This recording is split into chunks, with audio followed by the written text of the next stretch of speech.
Now, ahead of his visit to South Africa and Greece, Prime Minister's departure statement has been released. In the statement, the Prime Minister said, and I quote, that I am visiting the Republic of South Africa from 22nd to 24th of August 2023 at the invitation of President of South Africa to attend the 15th BRICS Summit being held in Johannesburg under the South African chairmanship. I look forward to my visit to Greece, opening a new chapter in a multifaceted relationship.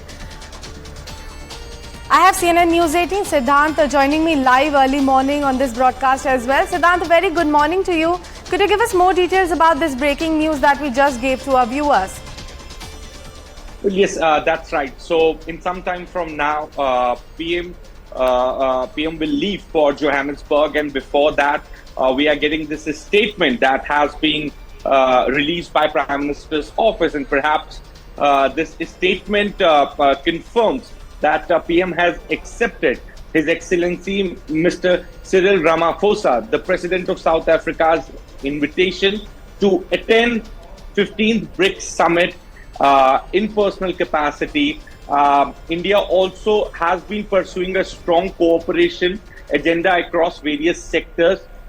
We value that BRICS has become a platform for discussing and deliberating on issues of concern for the entire global South.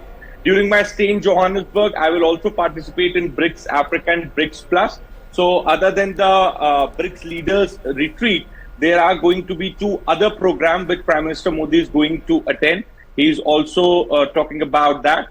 He also, Prime Minister also will be traveling to Greece after South Africa.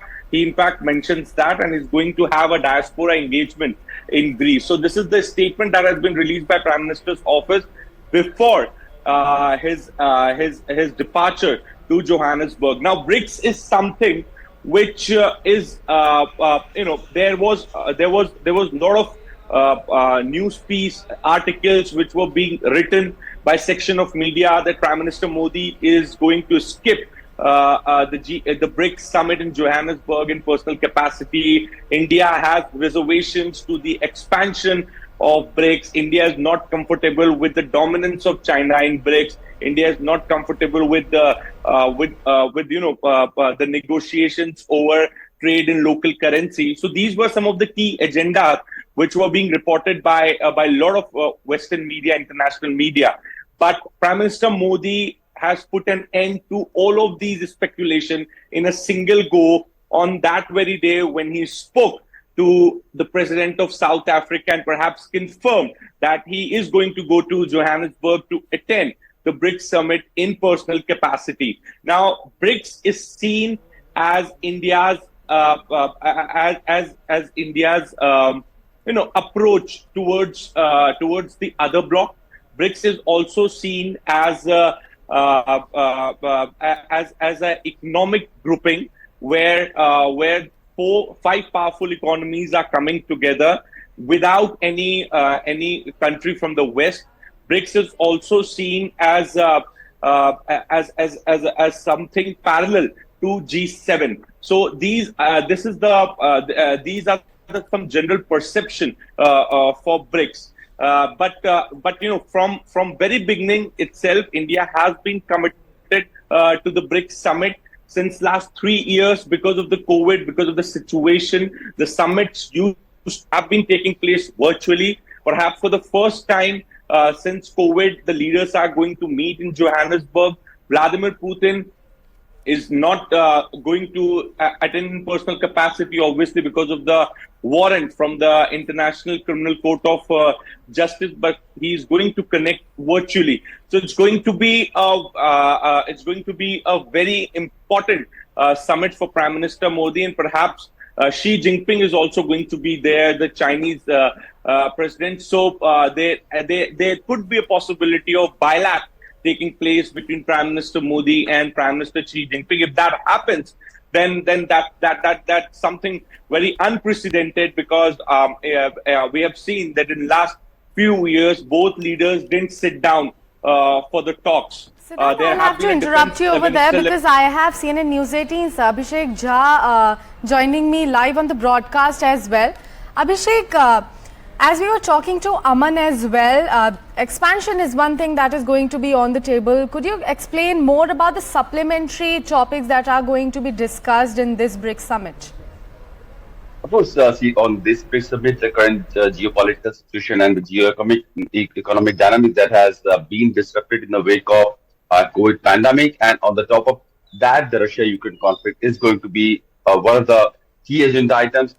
Food security, supply chain disruption, fertilizers issue.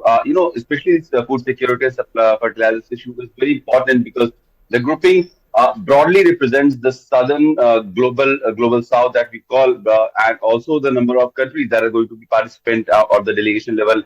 Participation during this visit will be mostly representing from the global south, and in this region, agrarian economy is one of the key factors in their economy. A fertilizer crisis does impact them. Fuel crisis across the globe that has been disrupted because of the Russia-Ukraine conflict, and the prices that has been going just up and up in the last 1.5 years has been impacting their economy. So these are the issues that they'll be discussing.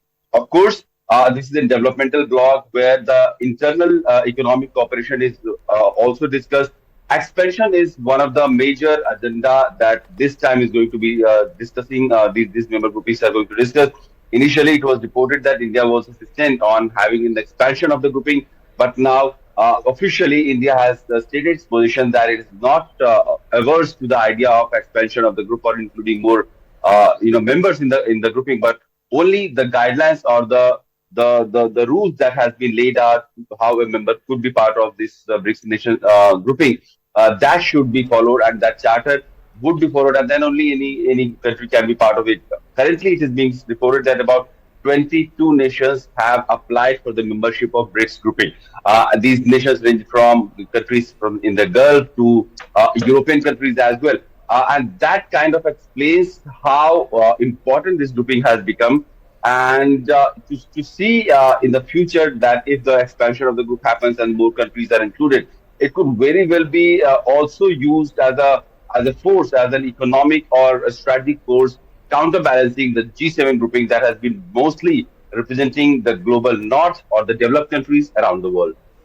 Well, Aman, coming back to you, since Abhishek was explaining us the expansion and the 40 countries to which the invitation was actually extended to, what all are the key countries that might participate in this summit?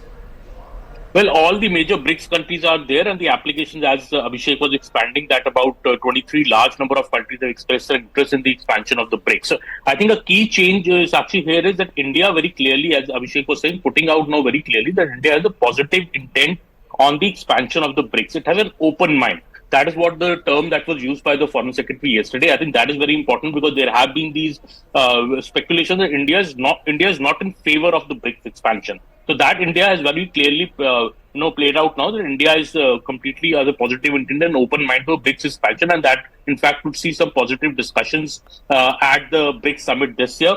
Also, the point that that the BRICS always works on the principle of consensus. So if the expansion has to happen, there also has to be full consensus on how the member countries want the BRICS to be expanded. So that has to be the guiding principle of the entire expansion exercise. I think also besides the BRICS summit, I think the PM's visit to Greece, I think is also very, very crucial in this trip. He's going to Greece after 40 years after an earlier Prime Minister of India went to Greece. That was Mrs. Indira Gandhi in 1983. And there is a pattern also to the Prime Minister's visits to certain countries after many, many years.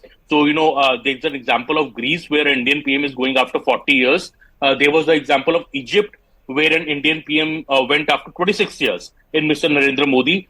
There's the example of Denmark where an Indian PM went after 20 long years. And there's Papua New Guinea where an Indian PM went for the very first time. So there's also this very, I think, a conscious effort by the Prime Minister, Mr. Narendra Modi, to go to such countries where there have been no diplomatic visits for a very, very long time. Be it Greece, be it Egypt, be it Denmark, be it Papua New Guinea in the last 1 year. So also new territory being charted in diplomacy, and Greece obviously has been backing India for a permanent seat